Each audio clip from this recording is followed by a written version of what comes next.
মাত্র দুটো উপকরণ দিয়ে খুব সহজেই বাড়িতে বানিয়ে ফেলুন দোকানের মতো মুচমুচে বাদাম খাজা। একবার খেলে দোকান থেকে কিনে খাওয়ার কথা মনেই থাকবে না। খুব অল্প পরিমাণে বানাচ্ছি যাতে আপনারাও সহজেই ট্রাই করতে পারেন এবং কোনো উপকরণও যেন নষ্ট না হয়। তাহলে চলুন দেরি না করে ভিডিওটি শুরু করা যাক।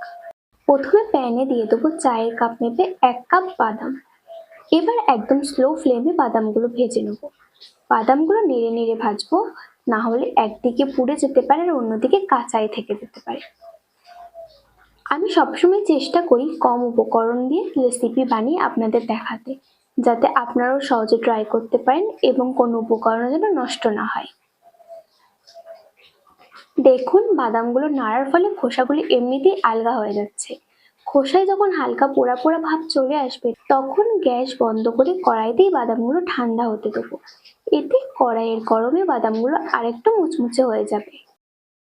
এদিকে খাজা সেট করার জন্য একটা পরিষ্কার খাতার পেজ নিয়েছি। এর উপর সামান্য তেল মাখিয়ে নেবো, এর ফলে এটি সহজে ছাড়ানো যাবে। বেলুনের গায়েও একটু তেল মাখিয়ে নেবো আর ছুরিতেও, এতে খাজা সহজে বেলা ও কাটা যাবে।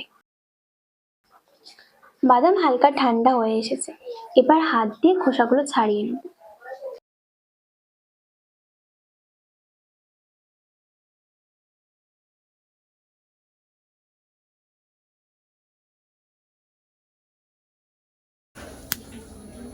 এবার প্যানে দিয়ে দেবো 1 কাপ চিনি আর হাফেরও হাফ কাপ জল।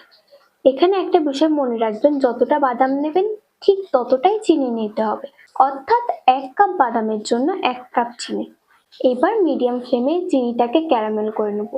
ক্যারামেলের রং আসার আগে কিন্তু বেশি নাড়াচাড়া করবেন না, এর ফলে চিনিগুলো তখন দানাদার হয়ে যাবে আর ক্যারামেলও ভালোভাবে হবে না। দেখুন ধীরে ধীরে কি সুন্দর রং চলে আসছে।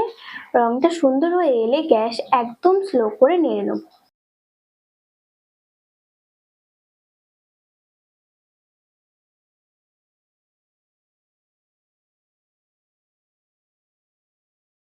এবার দিয়ে দেবো সামান্য বেকিং সোডা। বেকিং সোডাটা দিলে খাজাটা আরো খাস্তা হবে।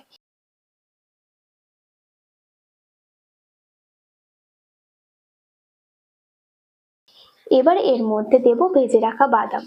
স্লো ফ্লেমে দ্রুত নেড়ে নেব, বাদামগুলোকে ক্যারামেলের সঙ্গে ভালোভাবে মিশিয়ে নেব।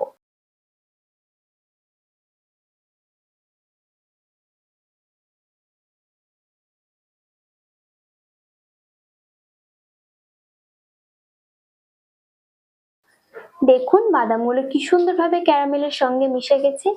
এই পর্যায়ে গ্যাস বন্ধ করে নামিয়ে নেব, তবে খেয়াল রাখবেন ক্যারামেলটা যেন বেশি টাইট না হয়ে যায়। এবার তেল মাখানো পেজের উপর ঢেলে দ্রুত বেলুনের সাথে সমান করে নেব। এই কাজটি কিন্তু দ্রুত করতে হবে, কারণ ঠান্ডা হয়ে গেলে ক্যারামেল শক্ত হয়ে যাবে। এবার তেল মাখানো ছুরি দিয়ে গরম থাকা অবস্থাতেই পছন্দ মতো টুকরো করে কেটে নেব।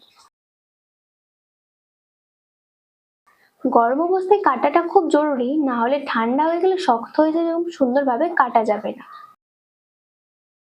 এবার পুরোপুরি ঠান্ডা হতে দেবো। ঠান্ডা হওয়ার পর দেখুন কি সুন্দর মুচমুচে ভেঙে যাচ্ছে। দেখুন কি সুন্দর মুচমুচে হয়েছে আর সহজেই ভেঙে যাচ্ছে। তবে আজ আমার একটা ছোট্ট সমস্যা হয়েছে।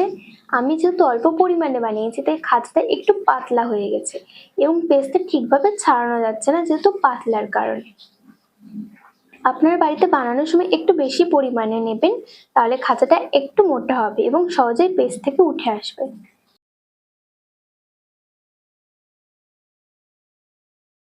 খাজাগুলো দেখো কতটা মুচমুচে ও খাস্তা হয়েছে। তাহলে আজকের মুচমুচে বাদাম খাজা এই পর্যন্ত।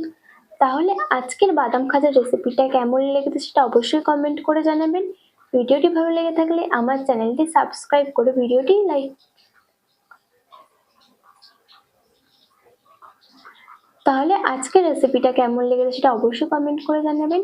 ভিডিওটি ভালো লেগে থাকলে ভিডিওটিতে লাইক করে দেবেন, সাবস্ক্রাইব করে দেবেন। আজকের রেসিপিটা কেমন লেগেছে সেটা অবশ্যই কমেন্ট করে জানাবেন। আমি আমার ভুল আপনাদের সঙ্গে নিজেই শেয়ার করেছি। আমি চাই না এমন কিছু বানিয়ে দেখাই যাতে আপনাদেরও ভুল হয়। আমার যেটা ভুল হয়েছে আমি আপনাদের সেটা দেখিয়ে দিয়েছি। তাহলে আজকের রেসিপিটা কেমন হয়েছে সেটা অবশ্যই কমেন্ট করে জানাবেন। ভিডিওটি ভালো লেগে থাকলে আমার চ্যানেলটি সাবস্ক্রাইব করে ভিডিওটি লাইক করে দেবেন।